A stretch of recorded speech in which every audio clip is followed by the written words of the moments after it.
100 நாள் வேலை திட்டம் அதை பற்றி உங்களுக்கு எதாவது தெரியுமான்றதே முதல்ல சந்தேகம். அப்போ இந்த மாதிரி 1000 இஷ்யூ இருக்குதுங்க. இதில் எதை பற்றியுமே பேசாமல் எப்படி அரசியல் பண்ணுவேன் நான் கேட்குறேன். சினிமா நடிகராக அவர் இருந்தாருன்னா யாரும் அந்த கேள்வி கேட்க போகிறது கிடையாது. அவர் கட்சித் தலைவராக வந்து அது சும்மா ஒன்றும் இல்லை, வந்து 2 எலெக்ஷனில் போய் நான் ஸ்ட்ரைட்டாக சிஎம் ஆகிடுவேன்றீங்க. கான்ஃபிடெண்ட்டாக இருங்க மக்களேன்றாரு. நாங்கள் கான்ஃபிடெண்ட்டாக இருக்கோம், நீங்கள் கான்ஃபிடெண்ட்டாக இருக்கீங்களா?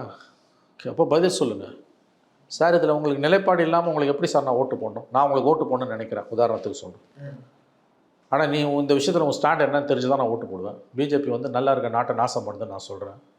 தாயும் பிள்ளையுமா 300 வருஷமாக பழகின இருக்க மக்கள் மத்தியில் இன்றைக்கி வெறுப்பை, வேற்றுமையை, பகையை வளர்த்து அங்கே எப்படியாவது குளிர் காயணும்னு பிஜேபி நினைக்குது. அது நான் சொல்கிறேன், நீ ஏற்றுக்காமல் போ. நீதிமன்ற தீர்ப்பு அமல்படுத்தணுமானா நீதிமன்ற தீர்ப்பு அமல்படுத்தணுன்றது ஒரு ஸ்டாண்டு தான், நான் மறுக்கல. ஆனால் அதுக்கு தான் சுப்ரீம் கோர்ட்டுக்கு இன்றைக்கி அப்பீலுக்கு போயிருக்காங்க. அதுவும் இதுக்குள்ளே தான் வருது. நீதிமன்ற தீர்ப்பு அமல்படுத்தணுன்றது இந்த பிரச்சனையில் உன் ஸ்டாண்ட் என்னன்றது. இந்த பிரச்சனையில் உங்களுக்கு ஸ்டாண்டே இல்லாமல் நீங்கள் எப்படி இருப்பீங்க? குறைந்த விலை, நிறைந்த தரம், தங்கள் தேவைகள் அனைத்தும் ஒரே இடத்தில். ஜெயச்சந்திரன்.